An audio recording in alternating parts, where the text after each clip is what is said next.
Sponsored by Tata 407 mini truck. सन्तानको विश्वास आमा, आमाको विश्वास गरिमा, गरिमा विकास बैंक, एक्सेस टु ऑल।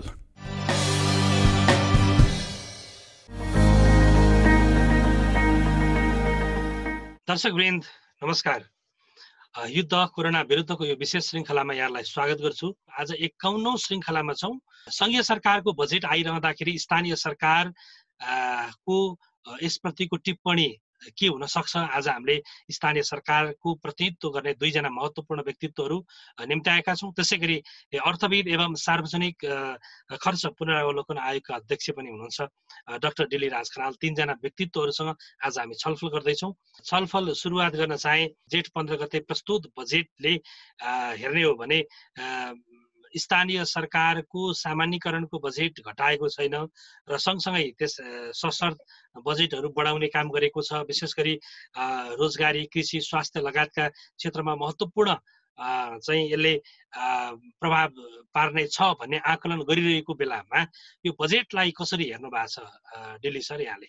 तपाईँले सुरुमै भन्नुभयो जस्तो आम रूपमा चाहिँ के देखिन्छ भन्नुहुन्छ भने अहिलेको जुन किसिमको सङ्कट छ, मैले त तीनटा सङ्कटलाई एकसाथ राखेर छलफल र विश्लेषण गर्ने गरेको छु। त्यो स्वास्थ्यबाट सुरु भएर मानवीय सङ्कट, त्यसपछि आएर आर्थिक सङ्कट। यो तीनटा सङ्कटहरूबाट कसरी उन्मुक्ति लिँदै अर्थतन्त्रलाई फेरि एउटा ट्र्याकमा ल्याउने र अगाडि बढ्ने, त्यो हिसाबले चाहिँ अलिकति तात्कालिक अनि त्यसपछि मध्य र दीर्घकालीन त्यो समाएर चाहिँ अलिकति ल्याउने चाहिँ प्रयत्न गरिएको छ। र त्यसमा पनि सबभन्दा बढी जोड र प्राथमिकता जो स्वाभाविक रूपमा त्यो हुनु जरुरी थियो त्यो भनेको स्वास्थ्य हो। अहिले कोभिडको अवस्थामा हेर्ने हो भने हामी स्वास्थ्यको अवस्थामा हाम्रा संरचनादेखि लिएर हाम्रा संयन्त्रदेखि लिएर हामी कति पछाडि रहेछौँ भन्ने कुरा अहिले महसुस भइराखेको छ होइन? यो बेलामा यो बजेट चाहिँ खर्च गर्न सक्ने सामर्थ्य चाहिँ हामीसँग छैन है भनेर पनि टिप्पणी आइरहेको छ नि, के भन्नुहुन्छ? यसै पनि अहिलेको मलाई लाग्छ स्थानीय तहको जुन किसिमको सक्रियता र भूमिका छ त्यसलाई अझ ठोस र व्यवस्थित गर्दै हैन अगाडि बढ्यो भने त्यसलाई चाहिँ कार्यान्वयन गर्न सकिन्छ। टेस्ट गर्ने, ट्र्याकिङ गर्ने अनि त्यसपछि क्वारेन्टाइनमा राख्नेमा चाहिँ समस्या देखियो। यो अनुभवबाट यहाँभित्र भएका ल्याप्सेसहरूलाई पनि तपाईँको करेक्सन गर्दै सच्याउँदै अब अलि ठिक ढङ्गले जानेतिर चाहिँ थप प्रयत्न हुन्छ भन्ने चाहिँ मैले अपेक्षा गरेको छु।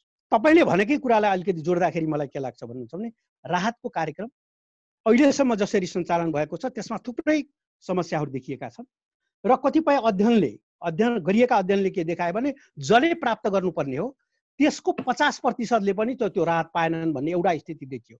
अर्कोतिर राहतको जुन लेभल छ अथवा जति त्यो प्याकेट भन्नुहोस् वा प्याकेज छ त्यो ज्यादै अपुरो भयो भन्ने पनि आइरहेको अवस्थामा अहिले जति राहतको कुरा आइरहेछ भन्नुहोस्, अब एउटा न्यूनतम थ्रेसोल्ड चाहिँ नि ज्याला होला, ज्यालाको पनि 1/4 त्यो पनि खाद्यान्नको लागि जोडेर जुन भनिएको छ। एक त समग्र जो अहिले चाहिँ सबभन्दा समस्यामा परेका छन्, हातमुख जोड्ने समस्यामा परेका छन् त्यो र अहिले जुन बजेटमा प्रस्ताव गरिएको छ त्यो प्रस्ताव चाहिँ वास्तवमा समाजवाद उन्मुख भन्नुहोस्, अरू हिसाबले भन्नुहोस् होइन, मानवताको हिसाबले भन्नुहोस्, जे भन्नुहोस् त्यो चाहिँ अपर्याप्त छ। त्यतापट्टि सरकारले फेरि पुनर्विचार गर्नुपर्छ र अझ मलाई लाग्छ अब प्रदेशबाट पनि बजेट आउनेवाला छ, स्थानीय तहबाट पनि बजेट आउनेवाला छ, समन्वय गरेर अलिकति पुनर्विचार गर्नुपर्छ भन्ने चाहिँ म हुन्छ डिली सर, म दोस्रो चरणमा फेरि आउँछु। म अशोक सरतिर जान चाहे। अशोक सर, यो जेठ 15 को अर्थमन्त्री डाक्टर साहबको बजेट भाषण सुन्दै गर्दाखेरि अहिले नगरपालिका सङ्घ नगरपालिकाहरू खुसी छ या दुखित छ या मध्यम छ? अब यो बजेटले खुसी बनाउन त खोजेको छ हैन, तर यसको अन्तर्वस्तु हामीले हेर्ने हो भने चाहिँ त्यसमा हामीले त्यति धेरै खुसी हुनुपर्छ भन्ने मलाई लाग्दैन। यो बजेटको भोल्युम बढेर हुँदैन।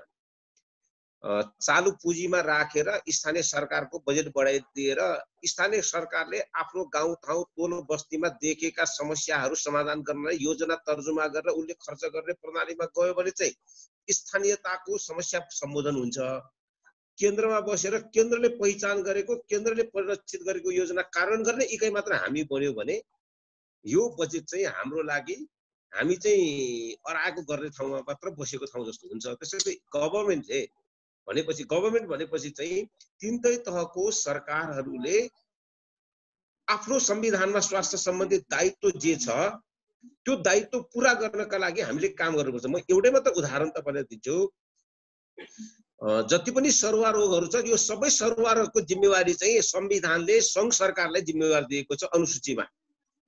त्यसैले सरुवा रोग नियन्त्रण, सरुवा रोगको व्यवस्थापन, सरुवा रोगको निदान गर्ने कुरा र यसको न्यूनीकरण गर्ने कुरा चाहिँ सम्पूर्ण केन्द्र सरकारको। यसको अर्थ स्थानीय सरकार, प्रदेश सरकार भाग्न खोजेको होइन। हामी पनि त्यो काम गरिराखेका छौँ, गर्छौँ पनि, हाम्रो आफ्नो बजेट पनि हाल्छौँ। तर सरुवा रोगको सम्पूर्ण नियन्त्रण र निवारण गर्ने जिम्मा सङ्घ सरकारको हो भने त्यसको सम्पूर्ण बजेटको भार पनि त आफूले बोक्नु पर्यो नि। आज कोभिड-19 को समस्या भनेको सरुवा रोग हो। राहत दिने कुरा स्थानीय सरकारको, कार्यविधि चाहिँ सङ्घ सरकारको। नगरपालिका र गाउँपालिका भत्ता भनेर निर्णय गर्ने चाहिँ सङ्घ सरकार, भत्ता चाहिँ हाम्रो कोषको पैसा दिनुपर्ने। क्वारेन्टाइन सबैले हामीले बनाउनु पर्ने, सङ्घ सरकारले 1 रुपैयाँ पैसा नपठाउनु पर्ने। स्थानीय सरकारको क्षमता चाहिँ बनेको छैन भनेर गाइडलाइन त्यो तयार गरिदिएको हुन सक्ला नि। होइन, यो त्यो क्षमताको प्रश्न चाहिँ आजको युगमा कसैले पनि गर्न पाउँदैन। संविधानले स्थानीय सरकारको परिकल्पना गरेर जिम्मेवारी दिएर निर्वाचित गरेको शक्तिले कसैले क्षमता छैन भने म चुनौती दिन चाहन्छु। हाम्रो सङ्घ सरकार र प्रदेश सरकारले आफ्नो वार्षिक बजेटमा विनियोजित गरेको बजेटको 100% खर्च गर्न सकेका छ। अहिले त कोरोना आयो भनौँला, हिजो 35% भन्दा बढी चाहिँ प्रदेश सरकारले गर्न सक्यो। ऊ कति 35% मात्र सक्षम, बाँकी तपाईँको चाहिँ 74% असक्षम भयो नि त। सङ्घ सरकारले जम्मा 62% मात्र खर्च गर्यो, बाँकी असक्षम भयो त। हामीले त 72 देखि तपाईँको चाहिँ 94% बजेट खर्च गरेर देखाएका छौँ। त्यसैले सक्षम र असक्षमको कुरा होइन, संविधानले जिम्मेवारी दिएको काम तत्त ठाउँमा गराउनु पर्छ। म असक्षम भए मेरो जनताले मलाई अर्कोपल्ट चुनावमा भोट हाल्दैन। मेरो डेमोक्रेसी चाहिँ मलाई चुन्ने र म खराब भएको बेला मेरो जनताले मलाई पाखा पार्ने हो। कसैले सक्षम र असक्षम भन्ने कुरा होइन। सङ्घीय सरकारले तपाईँहरूलाई दिने भनेको सामान्यकरणको बजेट हो नि, होइन? त्यो बजेट त घटाएको छैन नि सर। त्यसकारणले असन्तुष्ट हुने स्थिति छ र? या सुन्नुहोस् न, तपाईँले यही कुरा नबुझेको, तपाईँले म बुझाउँछु नि। एउटा शिक्षकको तलब मलाई पठाउँदाखेरि मेरो नगरपालिकामा 20 करोड पैसा आउँछ तलब। त्यो तलब घटेर बढेर मलाई के हुन्छ? शिक्षकको सङ्घ सरकारको मैले ल्याएर उसलाई तलब खुवाउने हो, स्वास्थ्य कर्मीको तलब ल्याएर खुवाउने हो। त्यो बढेर घटेको के अर्थ छ भने मैले योजना छनौट गरेर जनताको योजना पहिचान गरेर त्यहाँ खर्च गर्ने त्यस्तो पुँजीगत बजेट चाहियो। त्यो घटेर बढेको तपाईँले कुरा गर्ने होइन, त्यसको कुनै अर्थै छैन। ठिक छ, म ओम नारायण सरतिर जान चाहे। राष्ट्रिय गाउँपालिका महासङ्घको अध्यक्ष पनि हुनुहुन्छ। अब अघि अशोक सरले भन्नुभयो अहिले खुलेर खित्का छोडेर हाँस्न सक्ने अवस्था छैन, मुसु मुसु हाँस्ने चाहिँ अवस्था छ यो बजेटबाट भन्ने उहाँको आशय छ, होइन? तपाईँ चाहिँ के भन्नुहुन्छ? कति हाँस्ने र कति रुने भन्ने चाहिँ मेरो स्वभाव अनुसार हुन्छ। तर यसको विश्लेषण गर्नुपर्दा सकारात्मक पाटाहरू पनि छन्, कमजोरीहरू पनि छन्, चुनौती पनि छन्, सम्भावना पनि छन्। यो तुलना गर्दा सापेक्षतामा हिजोभन्दा राम्रो छ, होइन? हिजोभन्दा राम्रो छ। तर अशोकजीले भन्नुभए जस्तै मेरो पनि के कुरामा सहमति हो भने म त्यसलाई अझ अर्को थप कुराबाट भन्न चाहन्छु। हिजोभन्दा कति बढ्यो र घट्यो भन्नेमा फेरि हामी यसलाई त्यतिले मात्रै बुझ्नु हुँदैन। हाम्रो मुलुकमा सारा नेपाली जनताले चुनेको प्रतिनिधिले बनाएको संविधानले जुन तहबाट राजस्व सङ्कलन गर्दा प्रभावकारी हुन्छ, बढी उठ्छ, त्यो तहलाई सङ्कलन गर्न दिने भन्यो। त्यसकारण सङ्घमा बढी राजस्व सङ्कलन भयो। त्यो जनताको सम्पत्ति हो, त्यो सार्वजनिक आम्दानी भएको कारणले त्यो संविधानले कसको काम के भनेको छ त्यो कामको आधारमा बाँडफाँड गर्ने हो। त्यो हिजोदेखि दानको मनोवृत्तिले सुरुदेखि नै यो घटेर आयो। त्यस कारणले त्योसँग तुलना गर्दा यो चिन्ताजनकै छ। यो चिन्ताजनक किन छ भने संविधानले, कानुनले चाहिँ हामी यति धेरै स्वायत्त छौँ, यति धेरै बलियो छौँ, तर आर्थिक रूपमा चाहिँ हामी अहिले पनि नियन्त्रित जस्तो देखिएको छ। यो बुझाइ अहिले पनि कायम छ। वास्तवमा दुईजना हाम्रा अध्यक्षज्यूहरू हुनुहुन्छ दुईतिर। उहाँहरू एकजनाले नगरपालिकाको नेतृत्व गर्नुहुन्छ, अर्कोजनाले गाउँपालिकाको नेतृत्व गर्नुहुन्छ। हाम्रा स्थानीय सरकारको नेतृत्व गरे दुईजना व्यक्तिहरू यहाँ हुनुहुन्छ, उहाँहरूका प्रतिनिधि यहाँ हुनुहुन्छ। त्यसकारणले उहाँहरूको भनाइ दुवैजनाको बुझ्दाखेरि चाहिँ हाम्रो राजनीतिक रूपमा सङ्घीयता चाहिँ आयो, तर वित्तीय सङ्घीयता चाहिँ हामीले अनुभूति गर्न सकेनौँ कि भन्ने उहाँहरूको आशय छ। यो बजेटले त्यसलाई सम्बोधन गर्न, यो बजेटले नि सकेन त्यसो भने, होइन दिल्ली सर? होइन, मैले त हिजोदेखि नै मैले लगातार टिप्पणी गरिरहेको छु। मेरो टिप्पणी र अहिले दुईटा अध्यक्षजीहरूले गर्नुभएको टिप्पणीमा धेरै सामिप्यता आएको जस्तो मलाई लाग्छ। कुरा के हो भन्नुहुन्छ भने जसरी कार्यक्रमहरू यो वा त्यो गरेर छरेर ल्याउने प्रवृत्ति छ, त्यसले प्रकारान्तले केन्द्रमा होल्ड गरेर राख्ने प्रवृत्तिलाई पुनरावृत्ति गरियो भन्ने चाहिँ मेरो पनि त्यो ठमाइ छ। त्यसले के गर्यो भन्नुहुन्छ भने एक त सङ्घीयताको जुन स्पिरिटमा प्रदेश र स्थानीय तहको अधिकारको कुरालाई सुनिश्चित गर्ने कुरालाई पनि त्यसले समस्या ल्यायो। र त्यत्तिकै अझ महत्त्वपूर्ण कुरा विगत समेतको तपाईँले अनुभवलाई चाहिँ हेर्नुभयो, जो कि आयोगमा हामीले सबभन्दा भनेकै तपाईँको खर्च, मैले त अहिले बजेटको बारेमा बहसमा त अहिलेको जुन किसिमको खर्चको तौर तरिका त्यसलाई एक तिहाई चाहिँ घटाएर त्यसबाट उभारेर अहिलेको जुन सङ्कट छ त्यतातिर परिलक्षित गर्न सकिन्छ भनेर चाहिँ मैले भनेको थिएँ। अर्थात् त्यसले के सङ्केत गर्यो भने तपाईँले माथि होल्ड गर्ने, राख्ने र अनि तलतिर दिनुपर्ने जुन कुरा छ त्यसलाई प्रदेश र स्थानीय तहसँग समन्वयमा चाहिँ काम गरिनेछ भनेर त्यो म्यासेज दिनु। भनेपछि डाक्टर साहब तपाईँकै कुरालाई मैले आधार मान्ने हो भनेपछि सङ्घीय सरकारले स्थानीय सरकारलाई हिजो पनि विश्वास गरेको थिएन नि, त्यहाँ पैसा धेरै पठायो भने त्यो मिसयुज हुन सक्छ अथवा त्यो क्षमता छैन। अघि हाम्रो अशोक बेन्जु सरले भनिसक्नुभयो त्यो क्षमता छैन, यी आदि खालका तर्कहरू अगाडि सारिन्छन् स्थानीय तहमा पैसा पठाउनु अगाडि। तर हेर्ने हो भने हामी सङ्घीयताको सवालमा हामी चाहिँ स्थानीय सरकार झन् सबैभन्दा अनुभवी हुनुपर्ने हो, किनभने पहिलो निर्वाचन त स्थानीय तहको भएको छ होइन।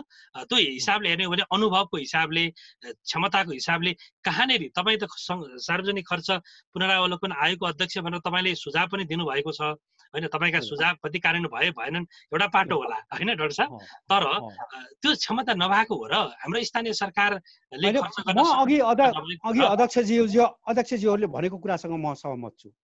तपाईँले क्षमताको पनि विकास गर्दै जाने होइन, अनि त्यसपछि त्यो अनुभव पनि बटुल्ने र अनि ठोस र प्रभावकारी पनि बनाउँदै जाने, त्यो रणनीतिक हिसाबले जानुपर्ने हुन्छ। यहाँ त तपाईँको क्षमता भन्ने भन्दा पनि के भयो भनेदेखि माथि अठाएर राख्ने जुन किसिमको केन्द्रीकृत मनोवृत्ति छ नि, त्यो यो वा त्यो ढङ्गले चाहिँ तपाईँको गरियो। त्यसो भएको हुनाले पनि मैले के भनेको थिएँ भने 16वटा मन्त्रालय बनाउनुहोस्, जुन किसिमका 65-70वटा तपाईँले विभाग राख्नु भएको छ, अब प्रदेश र स्थानीय तह भएपछि ती विभाग आधा खारेज गर्नु, अनि तपाईँले डिभिजन राख्नु भएको छ, ती सबै हटाउनुहोस्।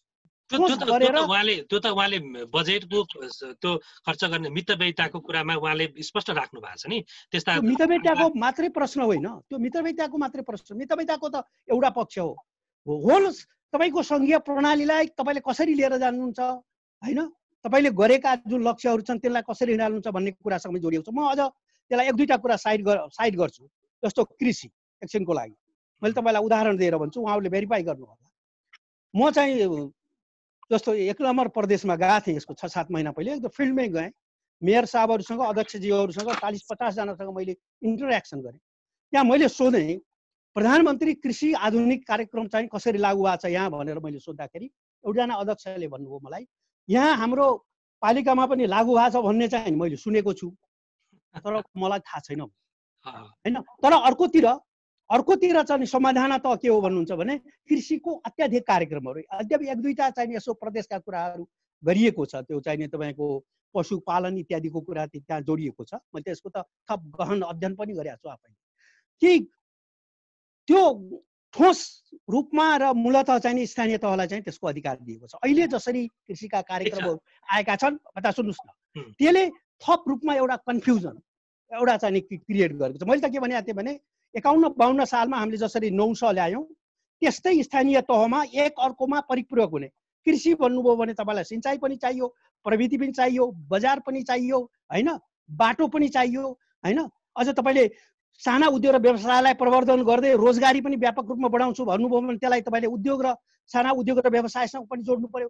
त्यसरी एकीकृत ढङ्गले स्थानीय तहदेखि जस्तो सेल्फ रिलायन्स डेभलपमेन्ट भन्छ नि, त्यो ढङ्गले जाने कुरालाई सुनिश्चित गर्नुभयो भने मात्रै अहिलेको यो सङ्कटसँग र नयाँ ढङ्गले हामी अघि बढ्न सक्छौँ। मैले भनेको थिएँ अहिले पनि तपाईँको एकाङ्की रूपमा यो वा त्यो ढङ्गले र हिजो कृषिको जसरी कृषिको हामीले आधुनिकीकरण व्यवसायीकरणका कुरा तपाईँले हेर्नुभयो भने मलाई याद छ, म आफै पनि यो वा त्यो ढङ्गले संलग्न भएको कृषिको दीर्घकालीन योजना, अहिलेको सञ्चालनमा आएको कृषिको रणनीतिक योजनादेखि पनि मैले चाहिँ प्रत्यक्ष रूपमा हेरिरहेको छु। किन भएन भन्ने कुराको पनि त्यसलाईबाट शिक्षा लिएर मूलतः के हो भन्नुहुन्छ भने अझै पनि मैले फेरि त्यही कुरालाई चाहिँ दोहोऱ्याएँ। कृषिको मैले एउटा उदाहरण गरेँ। सामाजिक सुरक्षा कार्यक्रम सबै चाहिँ स्थानीय तहबाट जाने कुरा हो। साना उद्योग र व्यवसायहरू सबै स्थानीय तहबाट जाने कुरा हो। तपाईँले बिचमा लेयर क्रिएट गर्ने, कन्फ्युजन क्रिएट गर्ने र कार्यक्रमलाई अल्मलाउने, ठिक ढङ्गले नजाने किसिमको एउटा स्थिति हुने भयो। त्यसभित्र अहिले पनि ज्यादै कन्जुसै चाहिँ नि यो बजेटमा देखिएको कुरा म फेरि दोहोऱ्याउनु। हुन्छ डाक्टर साहब, म अशोक बेन्जु अध्यक्षज्यूसँग जान चाहे। नगरपालिका सङ्घका अध्यक्ष हुनुहुन्छ। तपाईँहरूले हिजोका दिनमा यो शिक्षाको कुरालाई अपनत्व लिइदिनु भएन होइन। शिक्षा शाखा सरेर आयो भनेपछि त्यसलाई तपाईँहरूले अपनत्व लिइदिनु भएन। स्वास्थ्यलाई, कृषिलाई होइन, त्यसकारणले ज्ञान केन्द्र आवश्यक पर्यो, त्यसकारणले शिक्षा समन्वय इकाइ आवश्यक पर्यो भन्ने खालका अवस्था सङ्घीय सरकारले त्यो भनिरहँदाखेरि आज बजेट हेर्ने हो भने त्यहाँ नै बढी बजेट आइराखेको छ। अब चाहिँ त्यसलाई अपनत्व लिने अवस्था बन्छ मेयर साहब, अध्यक्षज्यू? यो अपनत्व लिएन भन्ने कुरा नै गलत हो। सङ्घ सरकारको बुझाइ नै गलत हो। किनभने संविधानले माध्यमिक विद्यालयसम्म चाहिँ सम्पूर्ण स्थानीय सरकारले चलाउने भनेपछि उसको रेस्पोन्सिबिलिटीको क्षेत्र त्यसै क्रिएट भइसक्यो।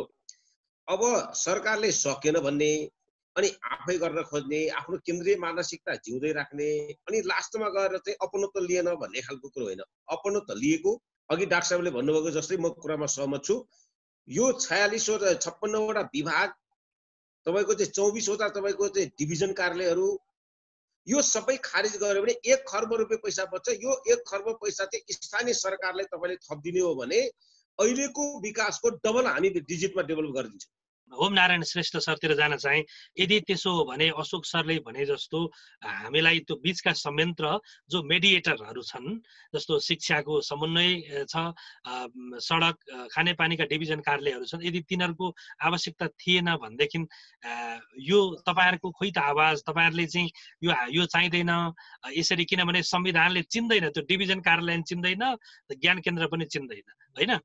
यदि तपाईँहरूलाई आवश्यक हो भने त्यसको बेनिफिट के छ? त्यो कार्यालय हुँदाखेरि बेनिफिट पनि त पक्कै भएको होला, प्राविधिक सहयोग पनि पक्कै सहज भएको होला यति बेला होइन। तपाईँहरूको आफ्नै नगरपालिका गाउँपालिकाहरूमा कर्मचारीको अभाव भइरहेको बेलामा डिभिजनबाट पनि पक्कै सहयोग भएको होला होइन। यो मितव्ययिताको नाममा भत्ता काट्यो, यो कुरा ठिकै होला, राम्रै होला, भत्ता काटेको राम्रै होला, म त्यसमा धेरै बहस गर्न चाहन्न। तर त्यो भन्दा ठुलो मितव्ययिता के हो भने औचित्यतै पुष्टि नभएको कार्यालय राखिराख्ने।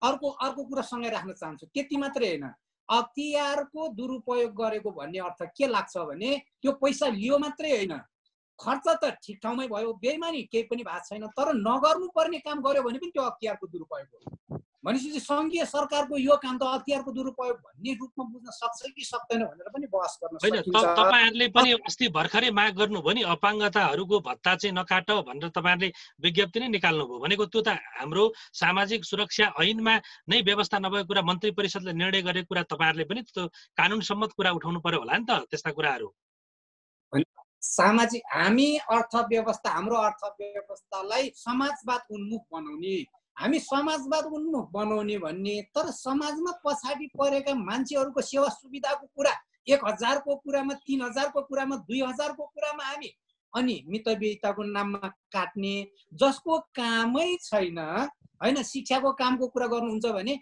हामीले अघि तपाईँले एउटा प्रश्न सोध्नुभयो अशोकजीलाई, जिम्मेवारी नलिएको भन्नुहुन्छ। जिम्मेवारी नलिएको भने विद्यालय वर्षौँदेखि मर्ज गर्न नसकेका विद्यालयले कसले मर्ज गर्यो, कसले जिम्मा लियो? त्यो दरबन्दी मिलानको काम धेरै पटक धेरै आयोगहरू बन्यो, कहिल्यै सम्पन्न भएन। कसले गर्यो दरबन्दी? आफ्नो तहमा दरबन्दी मिलान, आफ्नो आफ्नो तहमा धेरैवटा स्थानीय तहले दरबन्दी मिलान गर्यो। हामीले जिम्मेवारी लिइराखेका छौँ, गरिराखेका छौँ, तर अल्झाइराखेको मात्रै रूपमा बुझ्न पर्यो। अनि अर्को एउटा प्रश्न होइन, यो अलि धेरै दिनु पर्थ्यो कि अलिक कम भयो कि, दिनुपर्ने र नदिनुपर्ने प्रश्न होइन। संविधान बमोजिम काम कर्तव्य अधिकार बमोजिम यो नेपाली जनताले जम्मा गरेको राजस्व, जहाँ जति काम छ त्यति बाँडफाट हुनु पर्यो।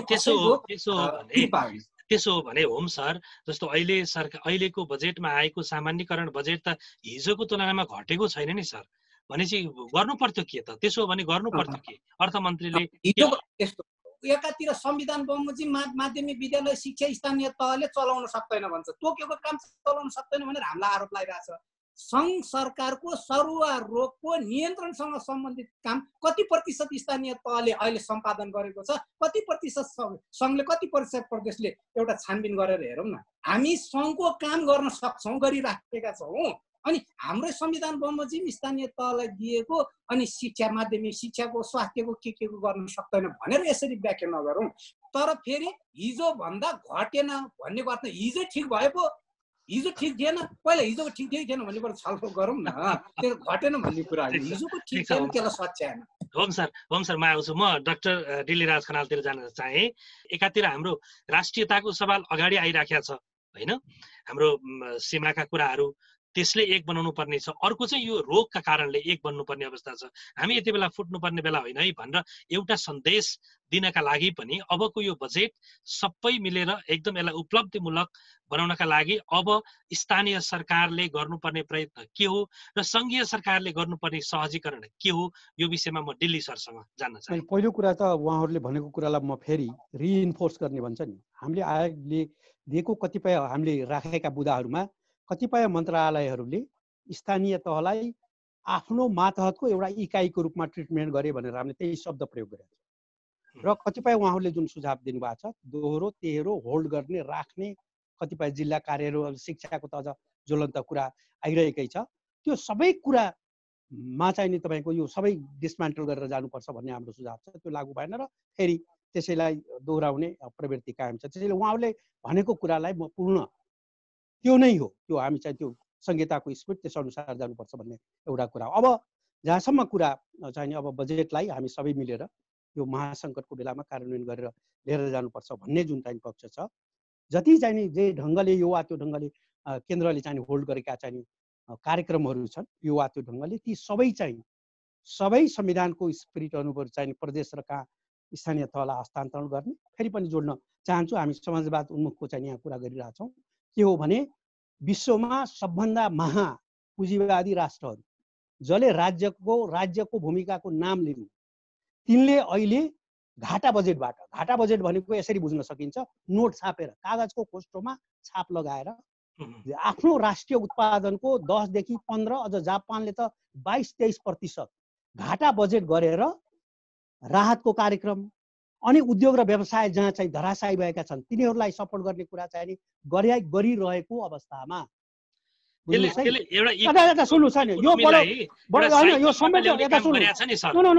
यो संवेदनशील पक्ष हो। तपाईँले समाजवाद उन्मुखको कुरा गर्नुहुन्छ अनि एउटा न्यूनतम रूपमा महापुँजीवादीहरूले गरेको सम्म पनि तपाईँले गर्नुहुन्न भने त यो प्रश्नवाचक चिन्ह भएन। हात खुट्टा बाँडेर 84 व्यञ्जन अगाडि राखेर खाऊ बाबु भन्यो भने खान सक्दैन।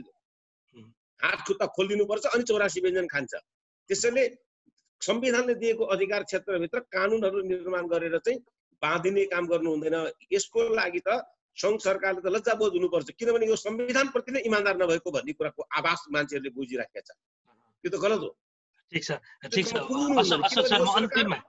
यो सरकार समाजवादी सरकार, यो मार्क्सवादी सरकार, यो सरकार भनेको चाहिँ तपाईँको लामो श्रमजीवी किसान मजदुर दुखीहरूको प्रति पक्ष पोषण गरेर आएको सरकार। यसको त एक इन्ची पनि कसैले आलोचना गर्न नसक्नुपर्ने गरी काम गर्नुपर्छ। मेरो त सुझाव हो, आलोचना होइन। हुन्छ। समाजवाद उन्मुख भनेको के हो भन्ने कुरामा नै हामीले अलिकति बहस गर्नुपर्ने हो कि वर्तमान अर्थतन्त्रमा समाजवाद उन्मुख बजेटको नीति कस्तो हुनुपर्छ, कुन प्रिन्सिपललाई देख्नुपर्छ र हाम्रो समाजको वर्ग कुन वर्गको छ सबभन्दा परिलक्षित गर्नुपर्ने वर्ग। आज एउटा निजी तपाईँको हस्पिटलहरू सबै सुतेर बसेका छ, सरकारी हस्पिटलले धान्न सकेको छैन। हाम्रो हाम्रो अर्थमन्त्रीले समाजवादै बुझ्नु भएन छ हैन अशोक सर? होइन, उहाँले धेरै बुझ्नु भएको छ, उहाँले बुझेको छैन भने होइन, हामीले काम गर्दा कता कता बिर्स्यौँ कि भने मात्र हो। एक्ज्याक्टली अलि अल्प बुझाइ भएछ। त्यसो भने होम नारायण सर के भन्नुहुन्छ? अन्तिममा छौँ हामी। सकारात्मक नतिजामा पुर्याउनको निम्ति तीनै तहले इमानदारीताका साथ काम गर्नु पर्दछ।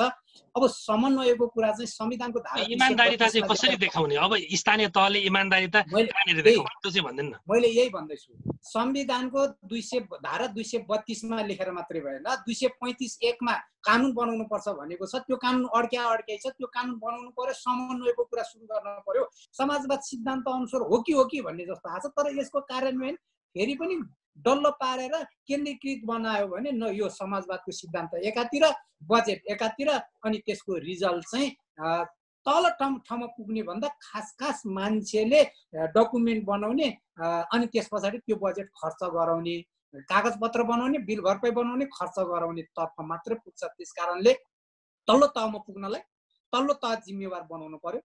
त्यसको निम्ति संविधानमा भएका व्यवस्था संविधानमा मात्र राखेर भएन, समन्वय, सहकार्य र सहअस्तित्वको सिद्धान्तलाई पालना गर्नु पर्यो। त्यो मैले पनि गर्नु पर्यो, त्यो गाउँपालिकाहरूले गर्नु पर्यो, प्रदेशले गर्नु पर्यो, सङ्घले गर्नु पर्यो, त्यसको सुरुवात गर्न पर्यो। हुन्छ ओम सर, वास्तवमै मैले यो बोल्नै पर्छ। स्थानीय सरकारले गरेको प्रयत्न यो कोरोना नियन्त्रणका लागि वास्तवमै उदाहरणीय छ। मैले बारम्बार भन्ने पनि गरेको छु, यदि हामीले स्थानीय सरकारको निर्वाचन गरिएको थिएनौँ र यो खालको विकराल अवस्था आएको थियो भने अवस्था के हुन्थ्यो होला, हामी सोच्न पनि नसक्ने अवस्थामा छौँ। त्यसकारणले स्थानीय सरकारको भूमिका असाध्यै महत्त्वपूर्ण छ र स्थानीय सरकारको अहिलेको बजेटले चित्त दुखाइ धेरै ठाउँहरूमा छन्। बजेट सँगसँगै संयन्त्रका हाम्रा अनावश्यक संयन्त्रका कुराहरूमा पनि चित्त दुखाइहरू छन्। हुन्छ डाक्टर साहब, यहाँसँगै अशोक बेन्जु अध्यक्ष, त्यसै गरी होम नारायण श्रेष्ठ अध्यक्ष, यहाँहरू तिनैजनालाई यो महत्त्वपूर्ण समय र छलफलका लागि धेरै धेरै धन्यवाद। तपाईँलाई पनि हामीलाई बोलाएर चाहिँ आफ्ना कुरा राख्ने मौका दिनुभयो, धेरै धेरै धन्यवाद। हस् दर्शकवृन्द, आज हामीले छलफल गऱ्यौँ बजेट र त्यसले पारेका सकारात्मक प्रभावहरू र त्यसका विभिन्न आयामका विषयमा कुरा गऱ्यौँ। त्यो चाहिँ हामीले स्थानीय तहसँग जोडेर छलफल गर्ने प्रयत्न गऱ्यौँ र यो बजेटले केही आशा दिएको छ, केही सकारात्मक एउटा भाइब्रेसन क्रिएट गरेको छ। यसलाई कार्यान्वयन गर्ने चुनौती स्थानीय सरकारसँग पनि छ, सङ्घीय सरकार, प्रदेश सरकारसँग पनि छ। त्यो चुनौती काँधमा लिएर अगाडि बढेर मुलुकको जनताको अपेक्षा, आशा, सपनालाई पुरा गर्नका लागि सबै सरकार कटिबद्ध हुन्। हाम्रो यो खबरदारी पनि रहनेछ। दर्शकबिन, आजको यो छलफल यति नै। हामी भोलि फेरि युद्ध कोरोना विरुद्धको 52औं श्रृङ्खला लिएर उपस्थित हुने नै छौँ। तबसम्मका लागि आजका तीनजना अतिथिसँगै म सञ्चालक शिव अधिकारी पनि आज्ञा माग्छु। नमस्कार।